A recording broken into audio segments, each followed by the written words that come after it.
Hello friends, welcome to English கற்றுக்கலாம். நாம் இன்றைக்கி வீடியோவில் ரொம்ப சின்ன சின்ன தமிழ் வார்த்தைகளை நாம் இங்கிலீஷில் கற்றுக்கலாம். இந்த வார்த்தைகளுக்கு எல்லாமே நமக்கு இங்கிலீஷில் தெரிஞ்சிச்சு அப்படின்னா நம்ம நிறைய சென்டென்ஸ் நம்மளால் பேச முடியும். இந்த சேனல் இப்போ தான் நீங்கள் ஃபர்ஸ்ட் டைமாக பார்க்குறீங்க அப்படின்னா மறக்காமல் சேனலை சப்ஸ்கிரைப் பண்ணி வச்சுக்கோங்க. வீடியோ உங்களுக்கு பிடிச்சிருந்தால் லைக் பண்ணுங்கள், உங்களோட ஃப்ரெண்ட்ஸ்க்கு நீங்கள் ஷேர் பண்ணுங்கள். சண்டை போடாதே. சண்டை போடாதே வீட்டிலலாம் நம்ம குழந்தைங்ககிட்ட சொல்லுவோம் இல்லையா? இதை எப்படி சொல்லலாம் இங்கிலீஷில்? Don't fight. Don't fight. Next one, திருடாதே. திருடாதே. Don't steal. Don't steel.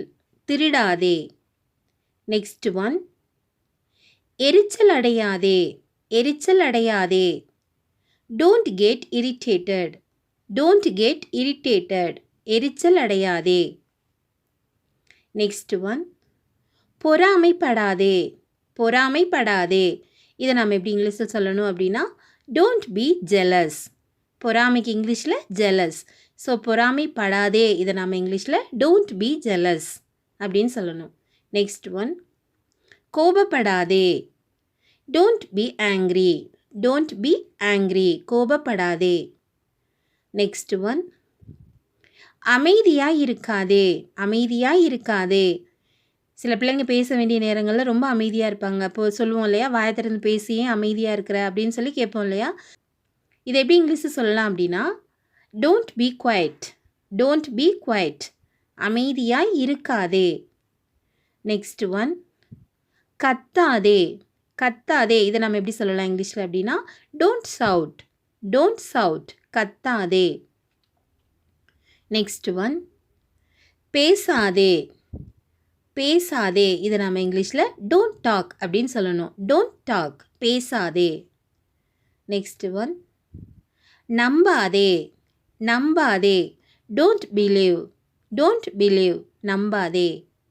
Next one, பார்க்காதே. பார்க்காதே. Don't look. Don't look. Don't see அப்படின்னு சொல்லலாம்.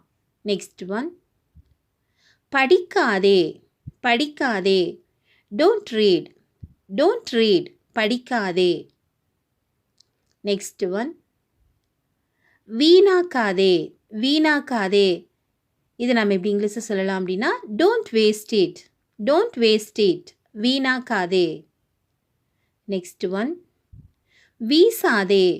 வீசாதே. Don't throw. Don't throw. வீசாதே. நெக்ஸ்ட் ஒன், எடுக்காதே. எடுக்காதே. Don't take. Don't take. எடுக்காதே. நெக்ஸ்ட் ஒன், போடாதே. போடாதே. இதை எப்படி சொல்லலாம் இங்கிலீஷில் டோன்ட் புட். Don't put. போடாதே. நெக்ஸ்ட் ஒன், தவிர்க்காதே. தவிர்க்காதே. Don't skip. Don't skip. தவிர்க்காதே. நெக்ஸ்ட் ஒன், நடக்காதே. Don't walk. Don't walk. நடக்காதே. நெக்ஸ்ட் ஒன், ஓடாதே. ஓடாதே. இது எப்படி சொல்லணும் இங்கிலீஷில் டோன்ட் ரன். Don't run. ஓடாதே. நெக்ஸ்ட் ஒன், விளையாடாதே. விளையாடாதே. இதை நம்ம எப்படி சொல்லணும் இங்கிலீஷில் அப்படின்னா டோன்ட் ப்ளே. Don't play. தூங்காதே. இதை நம்ம இங்கிலீஷில் டோன்ட் ஸ்லீப் அப்படின்னு சொல்லணும். Don't sleep. தூங்காதே. நெக்ஸ்ட் ஒன், பொய் சொல்லாதே. பொய் சொல்லாதே. Don't lie.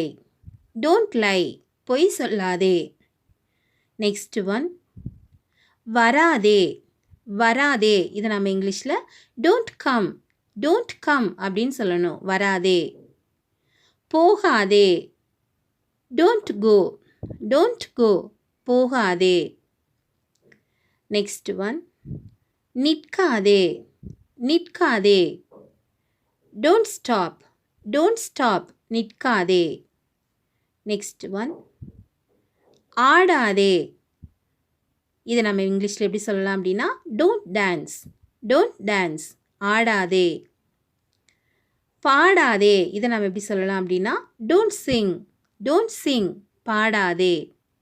நெக்ஸ்ட் ஒன், ஓடு. இதை நம்ம இங்கிலீஷில் எப்படி சொல்லணும் அப்படின்னா ரன். நட வாக். நட அப்படிங்கிறதுக்கு இங்கிலீஷில் வாக். தவிர் இதை நம்ம இங்கிலீஷில் ஸ்கிப் அப்படின்னு சொல்லணும். ஸ்கிப் அப்படின்னா தவிர். போடு இதை நம்ம எப்படி இங்கிலீஷில் சொல்லணும் அப்படின்னா புட். புட் அப்படின்னா போடு அப்படின்னு அர்த்தம். எடு இதை நம்ம இங்கிலீஷில் டேக் அப்படின்னு சொல்லணும். டேக். வீசு இதை நம்ம இங்கிலீஷில் த்ரோ அப்படின்னு சொல்லணும். த்ரோ அப்படின்னா வீசு அப்படின்னு அர்த்தம். படி இதை நம்ம இங்கிலீஷில் ஸ்டடி அப்படின்னு சொல்லணும். வாசி இதை இங்கிலீஷில் ரீட். ரீட் அப்படின்னா வாசி அப்படின்னு அர்த்தம். நெக்ஸ்ட் ஒன் பார் இதை நம்ம இங்கிலீஷில் சி அப்படின்னு சொல்லணும். சி அப்படின்னா பார் அப்படின்னு அர்த்தம். நம்பு இதை நம்ம இங்கிலீஷில் பிலீவ் அப்படின்னு சொல்லணும். பிலீவ் அப்படின்னா நம்பு. நெக்ஸ்ட் ஒன் பேசு இதை நம்ம இங்கிலீஷில் ஸ்பீக் அப்படின்னு சொல்லணும். ஸ்பீக் பேசு. நெக்ஸ்ட் ஒன் கத்து இதை இங்கிலீஷில் சவுட் அப்படின்னு சொல்லணும். சவுட் கத்து. நெக்ஸ்ட் ஒன் அமைதி இதை நம்ம இங்கிலீஷில் பீஸ் அப்படின்னு சொல்லணும். பீஸ் அப்படின்னா அமைதி அப்படின்னு அர்த்தம். நெக்ஸ்ட் ஒன் கோபம் இதுக்கு இங்கிலீஷில் ஆங்க்ரி. ஆங்க்ரி அப்படின்னா கோபம் அப்படின்னு அர்த்தம். பொறாமை இதை நம்ம இங்கிலீஷில் ஜெலஸ் அப்படின்னு சொல்லணும். ஜெலஸ் அப்படின்னா பொறாமை. நெக்ஸ்ட் ஒன் எரிச்சல் இதுக்கு இங்கிலீஷில் இரிட்டேஷன். இரிட்டேஷன் இரிட்டேஷன் அப்படின்னா எரிச்சல் அப்படின்னு அர்த்தம். நெக்ஸ்ட் ஒன் பொறுமை இதை நம்ம இங்கிலீஷில் பேஷன்ஸ் அப்படின்னு சொல்லணும். பேஷன்ஸ் அப்படின்னா பொறுமை. சண்டை இதை நம்ம இங்கிலீஷில் ஃபைட். ஃபைட் அப்படின்னு சொல்லணும். ஃபைட் அப்படின்னா சண்டை அப்படின்னு அர்த்தம். நெக்ஸ்ட் ஒன் நிம்மதி இதை நம்ம இங்கிலீஷில் ரிலீஃப் அப்படின்னு சொல்லணும். ரிலீஃப் அப்படின்னா நிம்மதி. நெக்ஸ்ட் ஒன் வா இதை நம்ம இங்கிலீஷில் கம் அப்படின்னு சொல்லணும். போ இதை நம்ம இங்கிலீஷில் கோ அப்படின்னு சொல்லணும். நில் இதை நம்ம இங்கிலீஷில் ஸ்டாப் அப்படின்னு சொல்லணும். நெக்ஸ்ட் ஒன் நடனம் இதை நம்ம இங்கிலீஷில் டான்ஸ் அப்படின்னு சொல்லணும். நெக்ஸ்ட் ஒன் பாடு இதுக்கு இங்கிலீஷில் சிங் அப்படின்னு சொல்லணும். சிங் அப்படின்னா பாடு அப்படின்னு அர்த்தம். ஓகே ஃப்ரெண்ட்ஸ், இந்த 50 வேர்ட்ஸும் உங்களுக்கு ரொம்ப யூஸ்ஃபுல்லாக இருந்திருக்குன்னு நான் நம்புகிறேன். வீடியோ உங்களுக்கு பிடிச்சிருந்தா லைக் பண்ணுங்கள். இங்கிலீஷ் கற்றுக்கலாம் சேனலை சப்ஸ்கிரைப் பண்ணிக்கோங்க. Thank you friends. தேங்க்ஸ் ஃபார் வாட்சிங்.